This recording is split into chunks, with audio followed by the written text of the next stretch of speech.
All right, welcome to the Sweet Talk. Today is Monday, January 6th, 2020. Happy New Year. And this is the second show of the new year. And my name is Kimatina. I am your host. I am a Google certified trainer and educator and a technology teacher. And I am a gold product expert for the Google for Education team. And today I have on the show Miss Katie Nieves. Nieves. Nieves. I'm so sorry. I should have asked you that before. Katie Nieves. And Katie comes to you from New Jersey. So I am from New Jersey as well. And I'm in South Jersey. And Katie is all the way up in North Jersey, Northwest New Jersey. And she's a special education teacher in the middle school there. So right there, we have a lot in common. And she's a Google certified trainer and Google certified educator as well. So thank you for being on, Katie. Thank you for having me.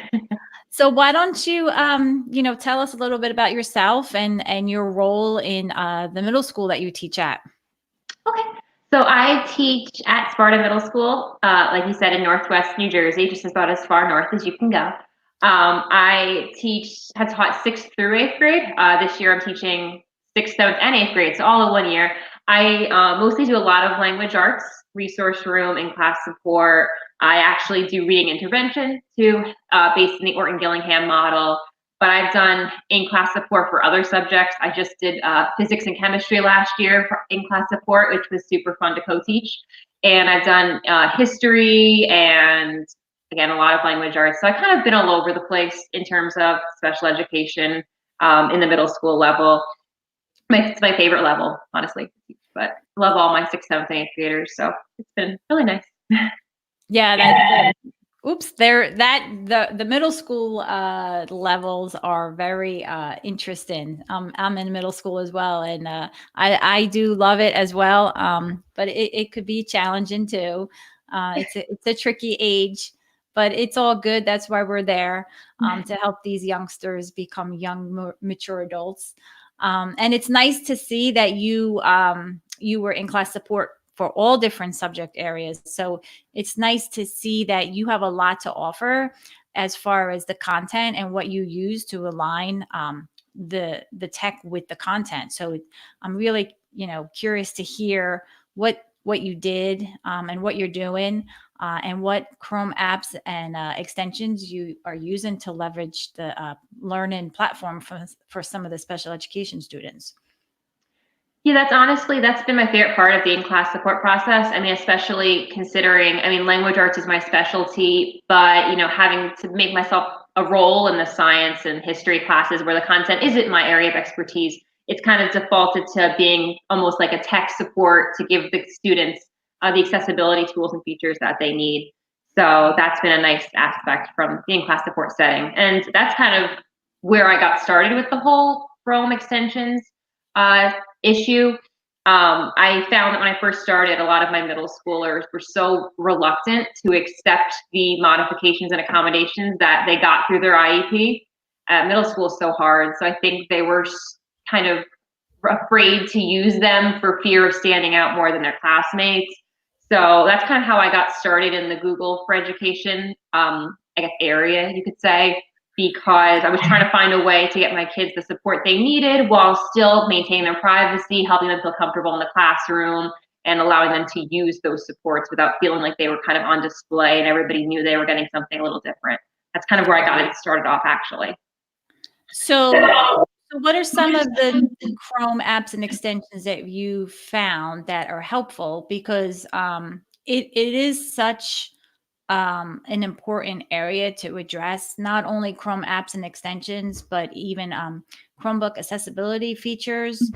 I don't know if you're a Chromebook school district or if you're just using a different device, but Chromebook accessibility features as well as Chrome apps and extensions can really do wonders for students who have special needs and IEPs.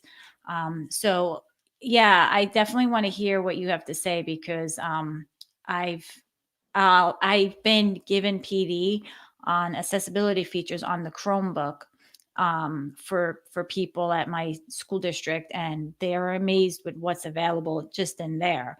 And I don't want to go off topic because I want to hear what you have to say about Chrome apps and extensions. But it's definitely something that we need to address.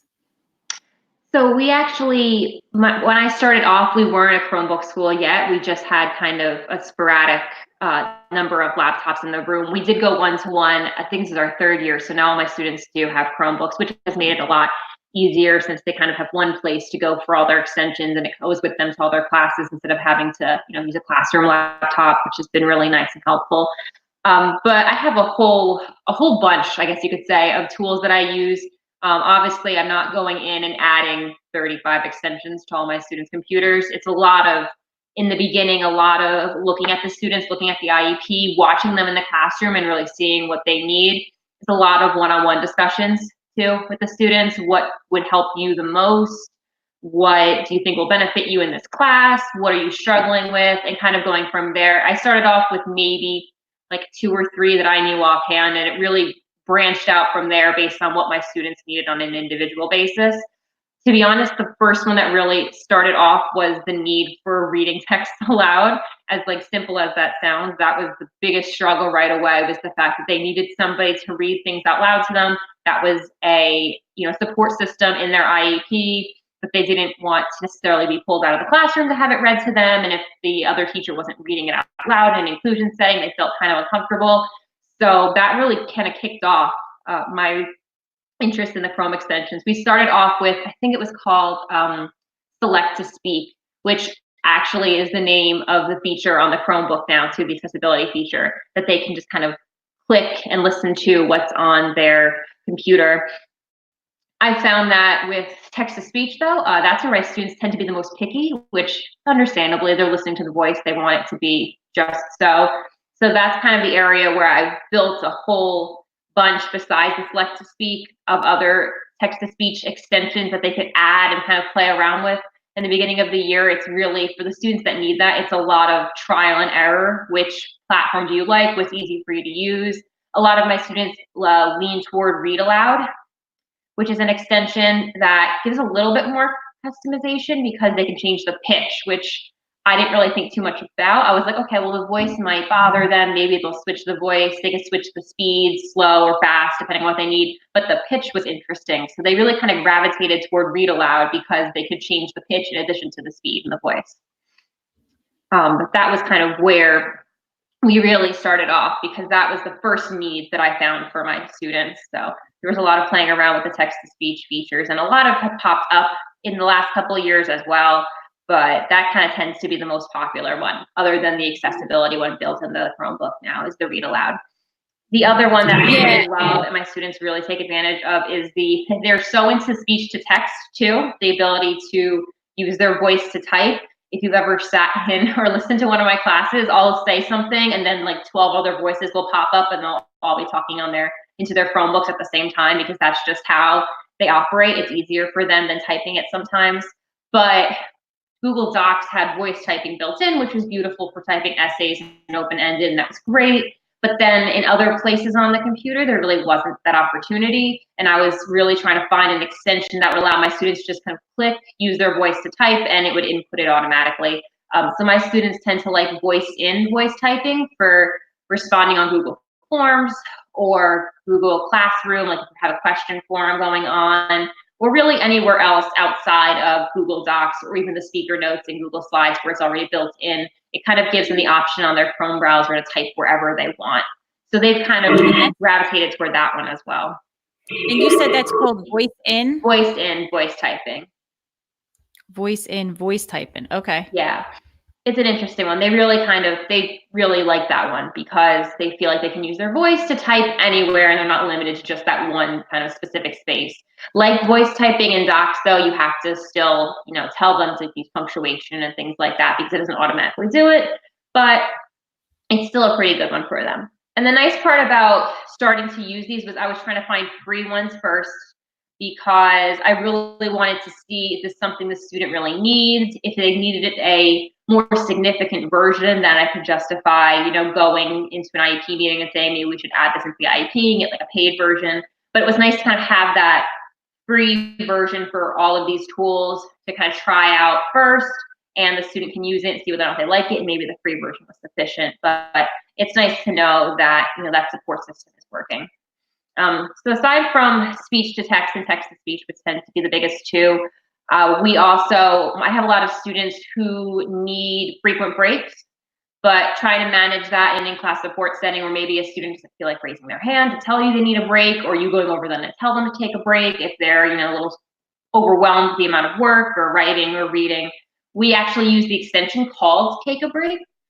And what it does is I can add it to the student's Chromebook and enable it to go off at certain points in time. It doesn't have a sound unless you have your sound on, and a notification pops up on the student's individual screen that tells them to kind of stand up and take a break, and that's their signal to themselves that they need to get up and kind of walk around. For my students that are in inclusion settings where their classmates might be working quietly in a desk for an extended period of time, they still need that maybe that time to get up, get a drink of water, kind of de-stress a little bit, and this kind of allows them to do that without being so on display. Because nobody really knows they're getting the notification on their computer. It just goes to them. I could see it if I wanted to look over at their device, but it's more private, and they've really appreciated that. So that was Take a Break. And we also used one of my students, not one of them, I shouldn't say one, a couple this year, more so in the past, have been really into Noisily. And what we use that for is focusing. So it's an extension that is kind of a white noise generator, because a lot of the times in either my research room or in inclusion settings, they'll be allowed to work with their headphones on, they'll put them on because their classmates are, but YouTube, I know for me anyway, even personally, YouTube tends to be a big distraction when you're trying to work, because all of a sudden you're sucked into the abyss of YouTube and you're watching videos and trying to pull up your song, and it really detracts from what you're trying to do. So I put some of my students on Noisily, and what it allows them to do is create their own white noise maker. So it can have rain and the wind and running water, which is super weird, and I don't know why anybody would want to listen to running water while they're working, but it's an option. And they can kind of customize it to their own intensity, and it helps to increase their focus. They have pre-made playlists that kind of work toward creating almost a productive, like a master productivity playlist. Like it's supposed to be ones that encourage productivity that students could use, and it kind of gives them that, it pulls them into their work away from the outside distractions, but it's not overly distracting within itself. So we've really liked that one in my classroom too. And it's really nice as well in the inclusion settings when you're popping in your headphones, no one knows what you're listening to, and the students kind of pick and choose from there what they want to help keep them focused for that period. That's interesting that you are using that at an individual level, because I actually use very similar tools like that, but as a whole group. So to compare because I'm taking notes while you're speaking. So like you had Take a Break. I never used that before, so I'm going to check that out. I've used Move It. Did you ever try that? And Yeah. that's kind of like for a whole group. Yeah. To get them up and moving. So like that you set a timer, and then it'll come up with like a random exercise every like 10 minutes or 15 minutes, and then you do that exercise and then you move on. And then so that I did do that with students, and they did like that. But I like the Take a Break because it's just more individual. Yeah, that's what I was really looking for. I do really like the Move It, and I failed horribly at trying to get it on their computers a couple of years back, like at the individual level, because they were all doing different things at different times. But I like it better for the whole class. It does work for the whole class really nice. But having one student jump up and down, then 5 minutes later, the other one was like pacing back and forth, and I was like, maybe I should put that as a whole class activity instead. But yeah, no, I mean, you live and learn, right? Yeah, trial and error. It is. And then you had said Noisely. So I've used a Soft Murmur website. Oh. And it's the same thing. It's a white noise generator tool that you can set up for different sounds, like like rain and thunder, and I've used that as a whole group, like when the kids come back from lunch or from gym, and this is middle school too. This is not Yeah. elementary school. And it does seem to tend to calm them down. It's kind of like a meditation. That's nice. I like the way you put that. Yeah, it is really, it's a nice, it's, for me, I felt like it was so much better for them than just having random songs on as they were listening if they were working, because then it became more about let's pick the right song as opposed to let's kind of, calm down and focus on what we're doing. And it's been helpful for that. Yeah, I like that. Yeah, definitely. I mean, I don't let the kids listen to music while they're in my class. Some teachers do, and then they're on YouTube and they're looking for their songs. But as a whole group, I'll do the a soft murmur website, and there's other ambient sound websites that you can use. But I found that one to be easy to just do it quick and set it up. We'll have to look at that then for the whole class. That'd be really nice. I like Yeah, that whole coming in after lunch thing. That's really nice because I have students right after lunch, and there's always needs to be that calm down period beforehand. calm down. Exactly. So, what else do you have up your sleeve there, Missy? Oh, there's so much. I have so many that focus just on the reading too, which I know I'm a language arts person, but they've really helped out in the history and the science classes, especially. We have, I think as a whole, so much more focus now on reading and writing in the content areas aside from just English. So we have one of my favorites. I personally love it. The kids love it too. I have people hit or miss tell me they don't like it, but it's called auto highlight. And what What it is it? allows you to do, Auto highlight? auto highlight. And what it allows you to do is if you have any article open on your Chrome browser and you activate the extension by clicking on it, it's really cute. It looks like a little highlighter. You click on it and it highlights the most important details in the article itself. And then you can click on it a second and I think a third time, and it'll highlight just what's important. Sometimes if the article's a little short, it might only click one or two because it doesn't want to highlight the whole thing. So the length of the article depends on how many times you can really click on the extension to get more highlights. But I really like it because it's not summarizing it for the students. While there are tools like that I have for some students as well, it kind of brings their eye to the most important details as they're reading. So for my students who might have difficulty focusing on a longer text, even when they're listening to it, it kind of draws their eye to the points that they really should be focusing on and helps them kind of remember them a little bit. It's also a little bit easier for them to track as well. I think it's cool because it's right within the text. It's not like a pop-up window. It's right within the actual page on the Chrome browser. And my students really seem to like it. They also like that on the icon, the highlights go down until the highlighter is empty, and then they know they can't click anymore. So it's kind of visual that way too. That's cool. Now, does it highlight the same color as many times as you click, or is it different colors? It's yellow every time. Okay, so if I they would love if that they though. That'd click be the really awesome. second, yeah, I mean, if they click the second time, it's still yellow. Yeah. Okay, all right. Well, that's okay. That's good because it'll like you said, it'll bring their eye to the most important detail. And it's not creating a different document. It's not popping up anything. It's right within that article. Yeah, it's right there, right in that one place, which has been really great because there's so many times in history that we're reading a current events article or even a primary document that's been typed up or something. And it's nice to have kind of that to make it a little bit easier to manage for the students. So they compare that with a text to speech and they have two support tools right there all in one for them. Yeah, definitely. Really. Anything else you have up your sleeve? I could talk about it all day.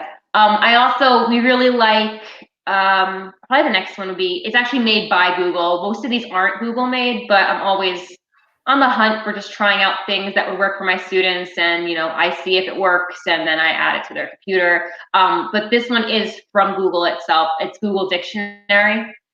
And so a lot of the times my students will kind of run out to a new tab to search for a word because in the ICS setting, they might be unlikely to raise their hand and say, I don't know what that word means. Which, I mean, understandably, most students don't want to admit initially until they get more comfortable if they don't know what a word means. But what it allows them to do is double click on any word. It defines it for them automatically, right within the pop-up. It like pops up right above the word. It tells them what the word means. They can listen to the definition and then kind of keep reading. So if they're reading as a class or they're reading independently, they hit a double click, it defines it, and then they can just keep going from there. What I like about it too is for your ELL learners, they also allow you to switch it out so that the translation comes up in the language of your choice as well. So it doesn't have to just be the definition in English. It could be the word and the definition in whatever language that you select. So And that'll work on all of any website? Any website on the Chrome browser, yes. Okay. All right, that's good to know. I've never used that one, so I'm going to explore that one as well. That's been helpful. And I think Yeah. you can pair it with, my students have done it before, flashcards for Google Dictionary, which in addition to the pop-up window, it has like a little save button, and it'll save that word and the definition as a flashcard, and they can kind of review all the words they didn't know initially, and it will show them again as they were playing with the flashcards. It's almost like a game. The word, the definition, and also where the word came from initially, so it shows them in context as well. Just, a little bit of extra vocab fun, which, some people don't think vocab is fun, but I thought that was pretty cool. And they're free, right? Yes, these are all free. Yeah, I Okay. tried. My big thing is to try out all the free options that I can, or freemium at least. And my students, we don't pay for any of these. They're all free. And then, so you install these for the students, or do you like instruct them to do it? Like, so download it from the Chrome Web Store and or search the Chrome Web Store, download it, and install it. That's how we usually do it. So my school has it set up so that the teacher can go in and recommend extensions or add-ons that we want for students. So I'll go in at the beginning of the year and say, like, these are the ones I want added to our school-specific Chrome Web Store. And then students are free to download anything they want within that approved list. So I'll tell them, like, this will be a really good tool for you for this or this reason. They'll download it, try it out. They can remove it on their own if they don't like it. They can try another one from the list. I kind of have a running list for my students of the support systems and then tools that will work for it that they could download. That way, as they get more comfortable, they tend to be like, I don't like this one as much. I want to try this one, and kind of play around, especially because my sixth graders are the first year they have a Chrome that they can take home. So initially they're a little nervous about it, and they just kind of download what I tell them to. At this point in the year, usually they're like, I don't like this one anymore. I'm going to try a new one. But yeah, they can download it on their own as long as it's approved. I show them how to do it once, and then usually they can pick it up back from there. Okay, that's good. I actually push Chrome extensions out through the domain so that all the students get the same Chrome extensions available to them. And then if they want to download, something in addition to, they have the access to do that. But we don't have it set up in our domain that we have a domain Chrome web store, just, for them to safely download. That might be something that I need to ask you about. That's something totally different than, I've never heard of that before in the admin console. It works pretty well. I'm not sure. I have to see how they set it up, but it works pretty well because then the students know, any of these, and there's a whole bunch of them, like any of these are available for you and they're safe to try and they're safe to, yeah. Yeah. And that's kind of like how YouTube works in the admin console too. Like, the teacher has to approve the video or the channel, and then it gets added to a list, and then that channel or video is available for the students to view. So that it sounds very similar to that. It just my school doesn't have it set up that way. But that's good to know. I mean, I'm going to actually look into that as well, because it's good to have the kids download stuff. Yeah, I think so too. It's good for them to really, and that's really kind of what my whole goal with this too is, not only just to provide them their supports, but also have them acknowledge the fact that this is helpful for them, or if it's not helpful for them, especially getting into like almost the high school age, learning how to find other ways that might be more beneficial for you, because they're starting to get into their IEP meetings by the end of 8th grade usually. So it's nice for them to be able to say, this is something that works for me because I've tried it, and this doesn't work for me, but this does, and I found this tool. And so it's, all about them kind of taking ownership for what they need. Yeah, and then when they go to high school next year, they have that tool in their belt where they can, install that and use it and tell their teachers, hey, I need this. Can we get this on for me to use? So they're being an advocate for themselves at that point. Yeah. Because when they get to high school, they're not, they're not going to hold their hand. They Exactly. kind of need to know, like, this is what you need to do. You got to be independent, and you have to advocate for yourself. Exactly. And it kind Yeah, of helps them push them in that direction. definitely. I agree. And it's funny, like did you ever try Mercury Reader? Yes, we do use Mercury Reader. I switch between that one and Just Read because there's always, the students are very picky about the things they download, so I try to find as many, like I said, as I can. But we do use Mercury Reader as well to kind of eliminate the ads. Yeah, I like Mercury Reader. It's a good one. It is a good one. And Just Read kind of does the same, it does the same thing too. It's like, they will, take away the ads, take away the comments, which I like because the comments are sometimes Yeah. not really something you need to look at, and it keeps, the text features that are important, which I love. So Yeah, that's true. That's true. And one more I'd like to mention too, like because you're talking about YouTube and this and that.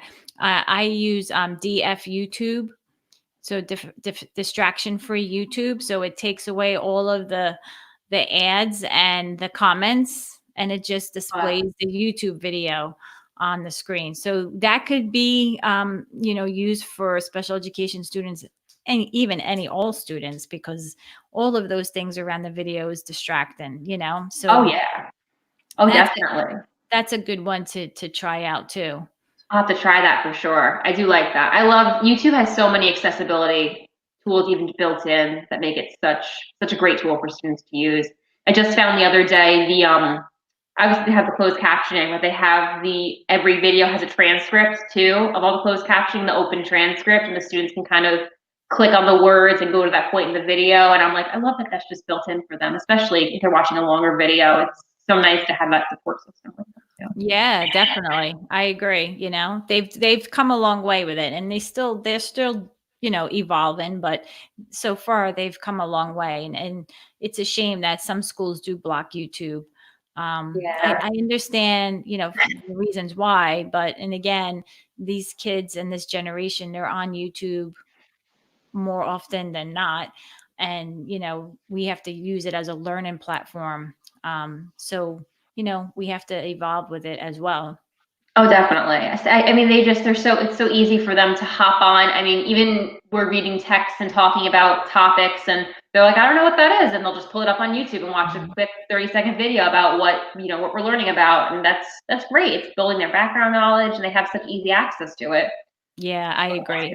We have YouTube open at our school as well. So, we're lucky too. But yeah, I agree. I think it's a learning tool. You got to look Definitely. at it as a learning tool. Oh yeah, definitely. For sure. Definitely. Yeah. Well, thanks for being on today. I really appreciate it. I have a whole, page full of notes that I took. I'm glad that you shared a lot of the Chrome extensions that you use and to help special education students. Really, any student can use these Chrome extensions, not just special ed students, but a lot of them will be available free in the Chrome Web Store. I'll put them in the show notes, which is a Wakelet collection, so that people can access them. I'm also going to put in there, like I have a resource that I typed up for Chrome extensions and apps for special education students. I'll put that in there. I'll even put in there my resource that I have for Chromebook accessibility features for special education students as well. So there's a lot in there that you can offer and look through. And in the Wakelet collection that I'm going to share with you, Katie, if you want to add any of your notes, websites, or anything that you think is valuable for the audience, then add it into the collection too. Definitely. I have a whole database of linked extensions that we use. So it's like 10 pages. I will definitely put that in. I might be linking my stuff to your stuff.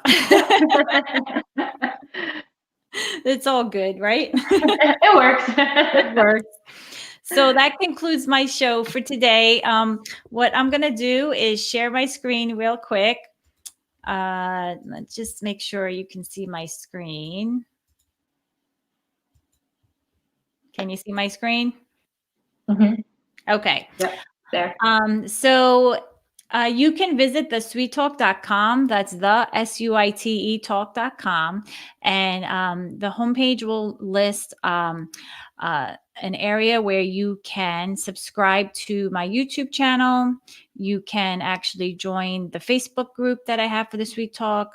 Follow me on Twitter, follow my blog, subscribe to the Sweet Talk newsletter, and you can also listen to the Sweet Talk on Podbean, Spotify, Apple Podcasts, Google Play, and Google Podcasts. The latest episode and podcast link will be here on the homepage. If you want to be a guest on my show, you can fill out this guest form. I'm actually scheduling now for May and into June.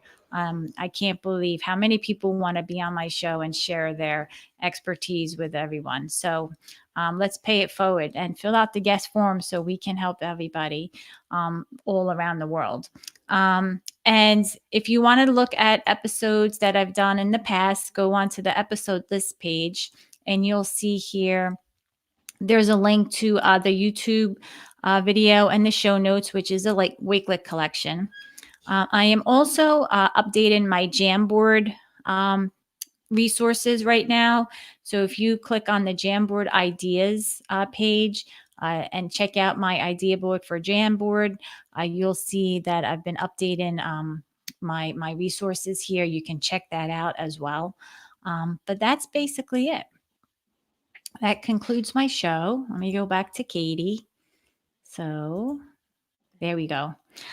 So thanks for being on again. It was really a pleasure meeting you. I'm so happy that, I'm always giving like a shout out to people that are from like New Jersey and New York, because, it's just like, I feel like you're like my neighbor, Oh yeah, I feel the same way. Thank you for having me. It's all good. Even though you're like 2 hours away from me, it's all good. So, but good. thanks for being on, and I'll see you next time. Until then, thank you for watching. Take care.